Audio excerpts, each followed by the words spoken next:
My wife said no woman would ever want me. She called me small in front of everyone.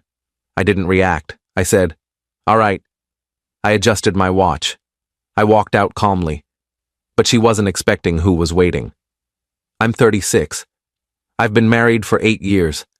I thought I had a decent life. Not perfect, but stable. I worked hard, came home every night, paid the bills without complaint. My wife had her career, I had mine. We had a routine. Looking back now, I realize routine isn't the same as happiness. But I didn't see it then. We were at her company's annual dinner last Friday night. One of those corporate events where everyone pretends to enjoy rubber chicken and cheap wine while networking.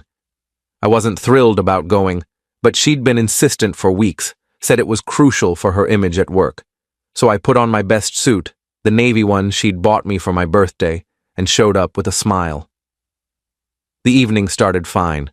Her coworkers seemed nice enough. I made small talk about the weather, about sports, about nothing that mattered. I've always been good at blending into the background at these things. I'm not the guy who commands a room. I'm the guy who listens, who nods, who makes other people feel heard. My wife used to say that was one of my best qualities, that I made her feel seen. Funny how things change. Dinner wrapped up around 9. People were on their 3rd or 4th drinks. Inhibitions were dropping. Her boss, this guy who wears too much cologne and laughs too loud at his own jokes, started holding court at our table. My wife was hanging on his every word, laughing at everything he said. I noticed, but I didn't think much of it. She always got more animated around her superiors. Then one of her coworkers, some guy from accounting with a receding hairline and an overinflated ego, made some comment about relationships. Something about how women always want more, how men can never quite measure up. A few people laughed uncomfortably. That's when my wife decided to chime in. "Trust me, some of us have learned to settle," she said, loud enough for half the table to hear. No woman would ever actually want him if she knew what she was getting. The conversation didn't stop completely, but it stumbled. People suddenly became very interested in their drinks, in the centerpieces, in anything but looking at me. I turned to her slowly. She was smiling, not a nervous smile, not an "oops, did I say that out loud" smile, a deliberate, cruel smile. The accounting guy, to his credit, tried to deflect. "Come on, that's a bit harsh, don't you think?" She waved him off. "I'm just being honest. I mean, look at him. He's small, in every way that matters, if you know what I mean." She actually winked when she said it. Several people gasped. A few laughed nervously. Her boss looked like he'd just won the lottery, grinning from ear to ear like this was the most entertaining thing he'd seen all year. I felt every eye at that table on me. Some people looked embarrassed for me. Others looked curious, waiting to see if I'd make a scene. My wife just kept smiling, like she'd said something clever. I didn't yell. I didn't stand up and defend myself. I didn't throw my drink in her face, though I'll admit the thought crossed my mind. I just looked at her for a long, quiet moment. Then I said one word. "All right." I reached down and adjusted my watch, a nervous habit I've had since college. Then I pushed my chair back, stood up, and walked out of that restaurant. I didn't rush. I didn't storm off. I just walked, calm and steady, like I was leaving any other dinner. Behind me, I heard her voice. "Where are you going? Are you serious right now?" She sounded annoyed, not apologetic, like I was the one embarrassing her by leaving. I got to my car, sat in the driver's seat, and just breathed for a minute. My hands weren't shaking. My heart wasn't pounding. I felt something I hadn't felt in years. Clarity, like a fog had lifted, and I could finally see what had been right in front of me the whole time. I drove home, poured myself 2 fingers of whiskey, and sat on the couch in the dark. I didn't turn on the TV. I didn't check my phone.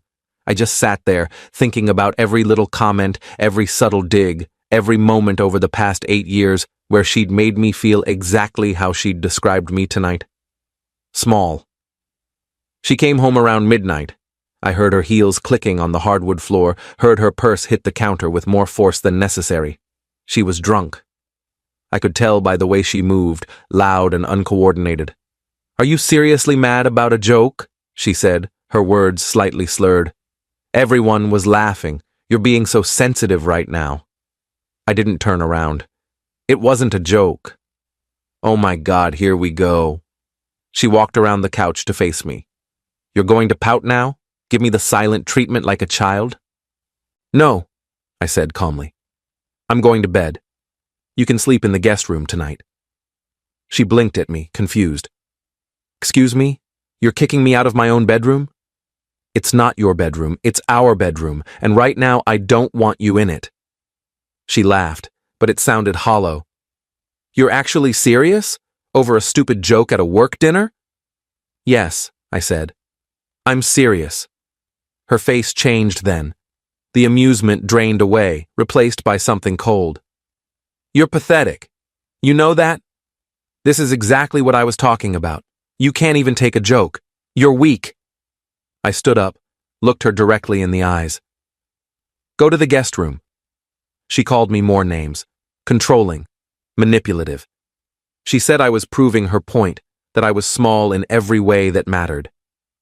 Then she grabbed her phone and stormed off to the guest room, slamming the door hard enough to rattle the pictures on the wall. I went to bed but didn't sleep much. I kept replaying the night in my head. Not just tonight, but years of nights. Years of small comments. You're too quiet. Why can't you be more assertive? My friends' husbands are so much more ambitious. I'd brushed them all off as her just venting, just being stressed. Now I saw them for what they were. Death by 1,000 cuts. Update one Saturday morning, she acted like nothing had happened. She came into the kitchen around 10, kissed me on the cheek like she always did, and asked what I wanted for breakfast. Her voice was cheerful, casual, like she hadn't publicly humiliated me 12 hours earlier. I was standing at the counter, making coffee. I didn't respond to her question. She sighed, loud and dramatic. Are you really still upset about last night? Come on, I said I was sorry. I turned to look at her. No, you didn't. Well, I'm saying it now. I'm sorry, okay? It was the wine talking. You know I didn't mean it. Yes, you did, I said. She rolled her eyes, leaning against the counter. Fine, I meant it a little. But you have to admit, you're not exactly assertive. You let people walk all over you, including me. Sometimes I just need you to be more of a man, you know? I set my coffee mug down carefully. Is that what you think? It's what I know, she said. You're passive. You never stand up for yourself. That's why I said what I said last night. Maybe if you had a little more spine, I wouldn't feel the need to point it out. To humiliate me in front of your coworkers? She paused, then shrugged. I wasn't trying to humiliate you. I was just being honest. You're way too sensitive about everything. I took a breath. Then I said the words I'd been thinking about all night. I want a divorce. She laughed. Actually laughed. No, you don't. Yes, I do. The smile slowly faded from her face. You're not serious. I've never been more serious about anything in my life. She stared at me for a long moment. I could see her brain working, trying to figure out if this was a bluff. Then she said, You won't actually do it. You don't have the guts. Watch me. She stood there for another few seconds, then turned and walked out of the kitchen. I heard her on the phone minutes later, talking to someone, probably her mother. She was crying, those loud, dramatic sobs she uses when she wants sympathy, the kind that sound almost theatrical. I pulled out my phone and started researching divorce lawyers. I found one with good reviews, the kind of attorney whose face is on billboards all over the city, the kind who doesn't lose. I called his office, fully expecting to leave a voicemail on a Saturday. He answered on the third ring. I need a divorce, I told him. Fast, clean, I don't care what it costs. I can do that, he said. His voice was calm, professional. Tell me what we're working with. Assets? Property? The house is in my name only. I bought it 2 years before we got married. I have investment accounts she doesn't know about. Around $500,000, give or take. Good. Very good. Employment situation? I work full-time in finance. She works part-time at her company, has for about 2 years. I've been covering probably 80% of our expenses. Even better, this should be straightforward. I'll have my team start on the paperwork. We'll be in touch Monday morning. Sunday was silent. She stayed in the guest room. I stayed in the bedroom. We didn't speak. I heard her moving around the house, heard her on the phone multiple times, but we didn't cross paths. It was like living with a ghost. Update 2. Monday morning, I went to work like it was any other day. I sat in meetings, responded to emails, talked to clients. Nobody there knew anything was wrong. I'm good at compartmentalizing. Always have been. Around noon, my lawyer called. Papers are drafted. I'm having someone serve her this afternoon. Where will she be? At her office. She usually works Mondays. Perfect. We'll serve her there around 3. You sure that's a good idea? Her coworkers will see. You want this done fast and clean, right? Public service puts pressure on her, trust me. At 3:15 p.m., my phone rang. It was her. She was screaming so loud I had to hold the phone away from my ear. You had me served at work? Are you out of your mind? Everyone saw it. The entire office watched me get handed divorce papers. Good, I said calmly. Good? What is wrong with you? You're trying to humiliate me now? Is this revenge? No, I'm trying to divorce you. There's a difference.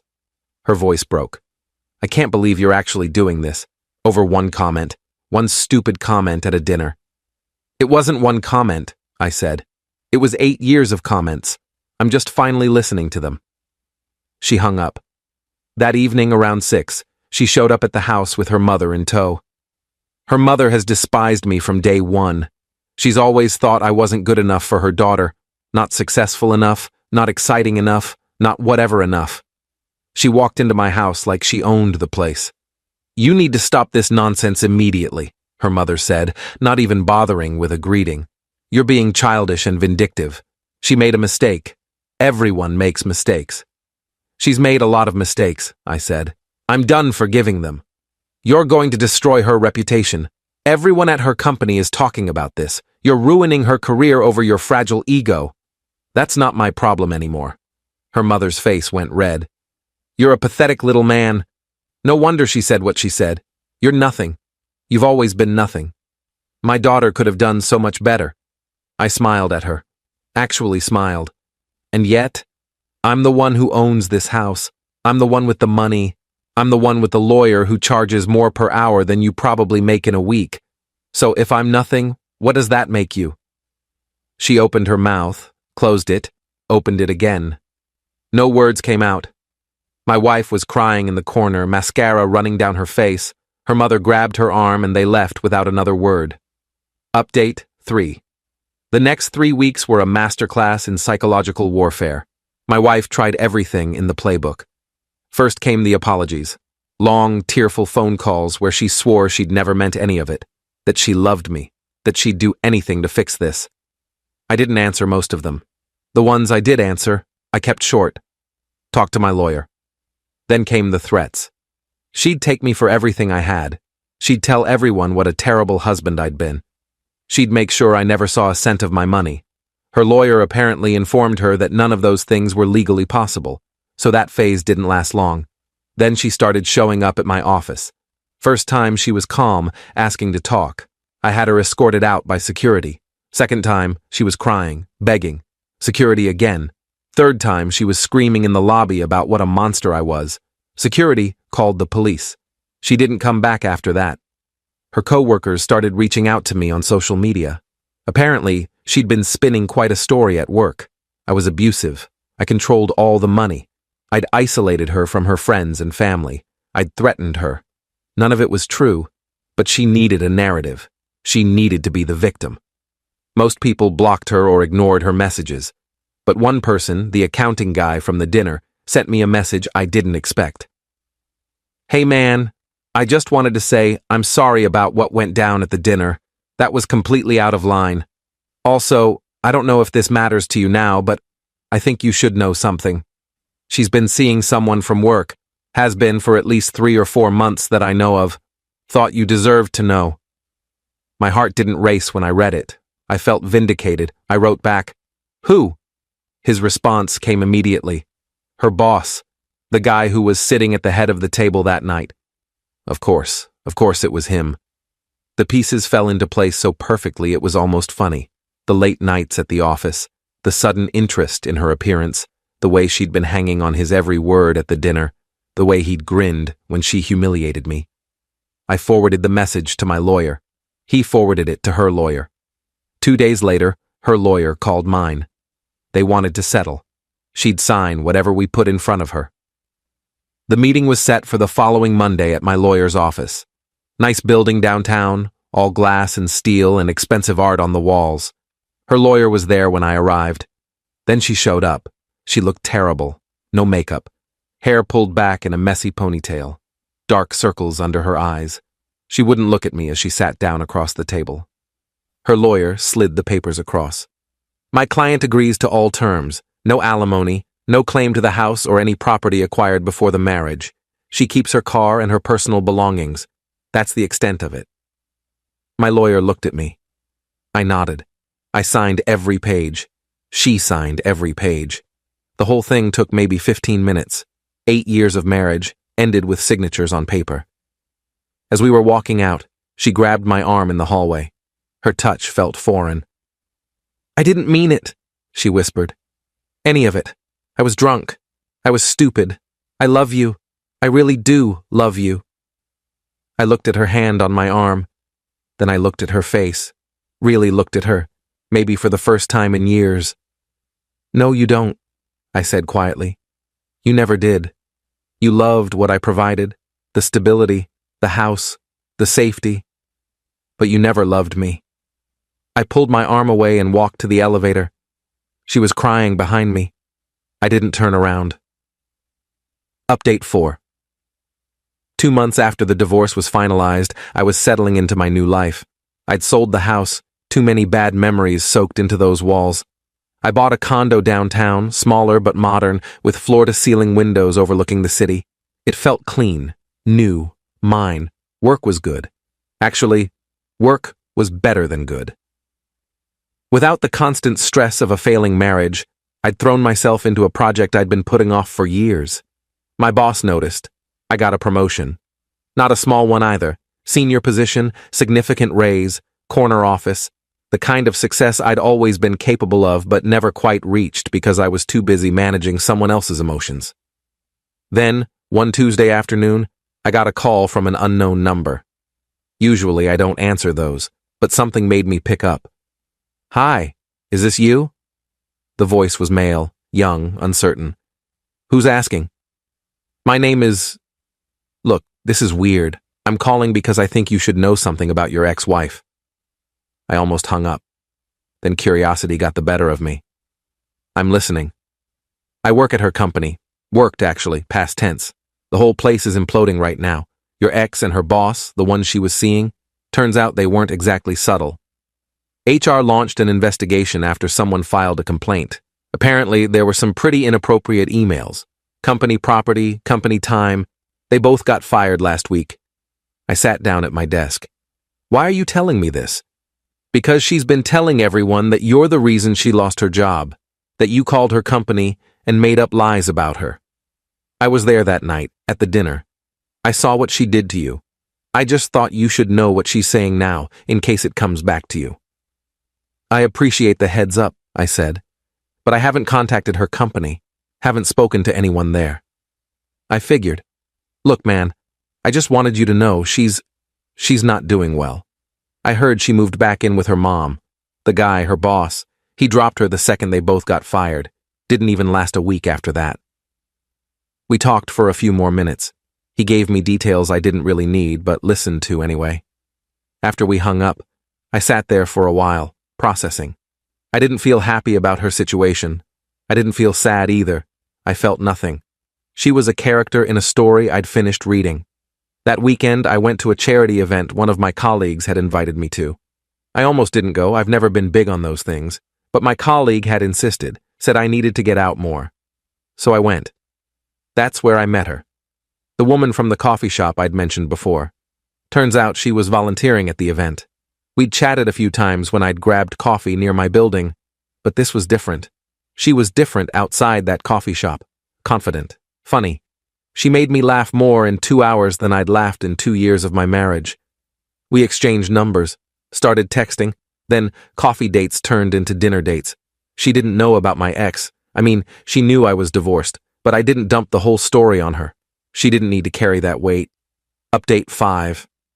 3 months into dating her, things were going well. Really well. She was everything my ex wasn't. She built me up instead of tearing me down. She asked about my day and actually listened.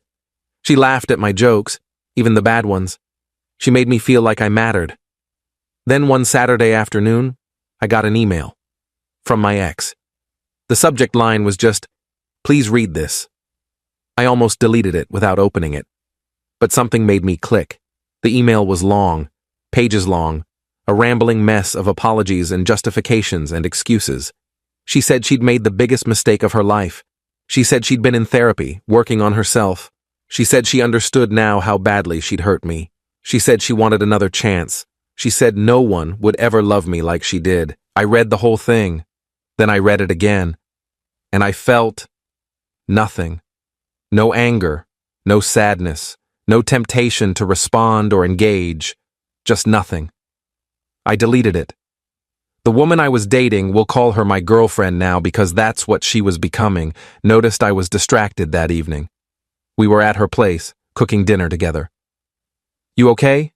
she asked, chopping vegetables. "Yeah," I said. "My ex emailed me today." She stopped chopping. "Oh, what did she want?" "Another chance, apparently." And I deleted it. She smiled, went back to chopping. Good. That was it. No jealousy, no interrogation, no drama, just acceptance and trust.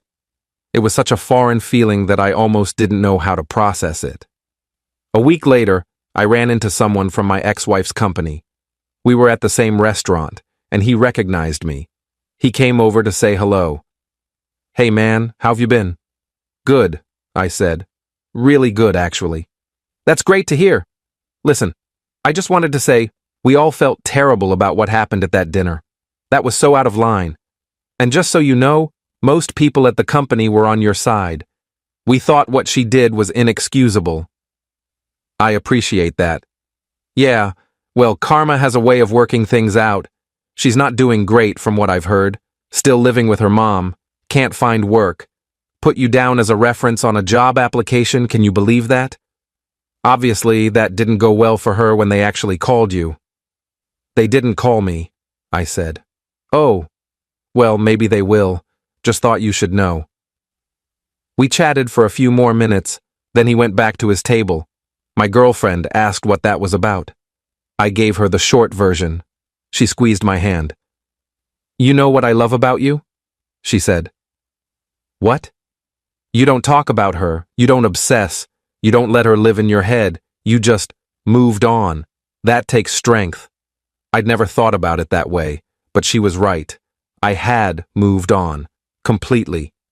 My ex was a closed chapter, not because I'd forgiven her, I'm not sure I have, but because I'd simply stopped caring. She didn't matter anymore. Final update. It's been 6 months since everything fell apart. 6 months since that dinner.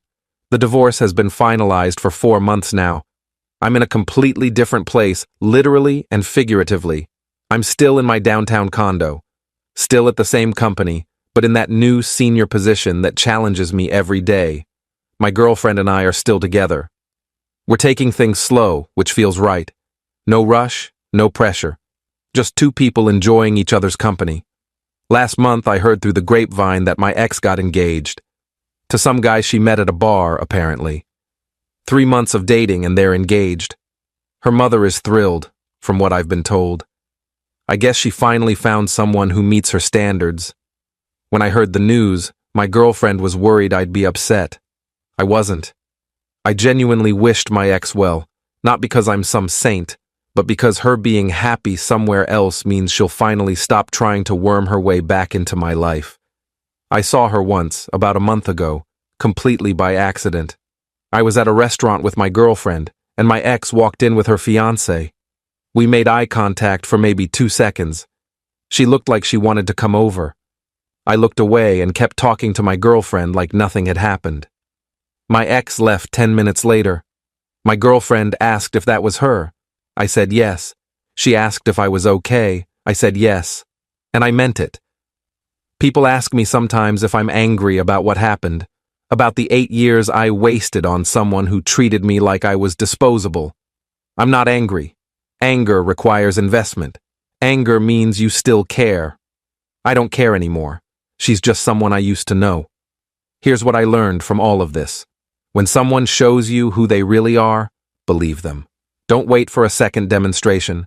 Don't make excuses. Don't hope they'll change. Just believe them and act accordingly. My ex showed me exactly who she was that night at the dinner. Actually, she'd been showing me for years, but I'd been too comfortable, too complacent, too afraid of change to see it. That night, she just said it loud enough that I couldn't ignore it anymore. She thought I was small. She thought I'd shrink. She thought I'd take it because I always had before. She thought I'd prove her right by staying. Instead, I walked away, and I kept walking, and I built a life that's better than anything we had together. I'm not small. I never was. I just spent too many years with someone who needed me to believe I was so she could feel bigger. Now I know better. The woman I'm with now, she sees me differently. She sees strength where my ex saw weakness. She sees confidence where my ex saw passivity. She sees a partner where my ex saw a provider. And that makes all the difference. My ex was wrong about a lot of things, but she was especially wrong about one thing. Plenty of women would want me. The right woman already does.